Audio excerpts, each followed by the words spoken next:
Did you know with just fresh cow milk and bumbun leaves, you can make one of northern Nigeria's most popular traditional dishes? Today I'm going to show you how Wara is made the traditional Fulani and Hausa way. This simple local delicacy has been enjoyed for generations and requires only a few natural ingredients. Let's get started. First, harvest some bumbun leaves and wash them properly to remove any dirt.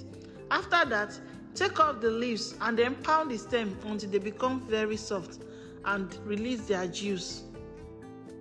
Before we continue, many people often ask if there is another leaf that can be used in place of bumbun leaves when making wara.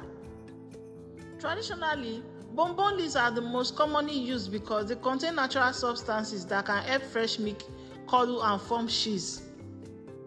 In some communities, other local plants with similar coagulating properties may be used, but bumbun leaves remain the preferred choice because they are reliable and gives wara its traditional texture and taste. Next, add the pounded leaves to the fresh cow milk. Mix thoroughly so the leaf extract can blend well with the milk. After mixing, sieve the mixture to remove the leaf particles, leaving only the liquid. Now transfer the milk mixture into a clean pot and place it on the fire. Continue to heat your milk for about 1 or 2 minutes after curdling begins. Be careful not to overcook it. Once you see the curds fully formed, remove the pot from the heat, okay? Once cooked, the next step is shaping the wara. Carefully transfer the curdled milk into a cone-shaped basket or local strainer. This helps drain out the excess liquid while giving the wara a traditional shape. Allow it to sit for a few minutes until most of the whey has drained away. As it cools, the wara becomes firmer and easier to handle. Once the wara has drained properly in the cone-shaped basket and has become firm enough, carefully remove it from the basket. At this stage, the wara can be transferred back into the whey, the liquid that's drained out during the process. Don't throw this liquid away.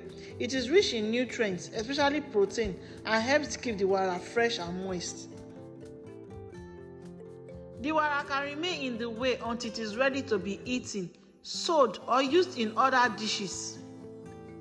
This traditional method helps preserve its soft texture and natural taste.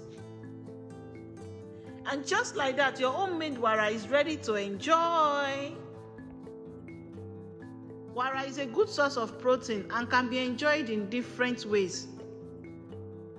Some people eat it fresh, while others fry it until golden brown and serve it with pepper sauce. If you found this video helpful, please don't forget to like, share, and leave a comment. Thank you so much for watching. Until next time, bye.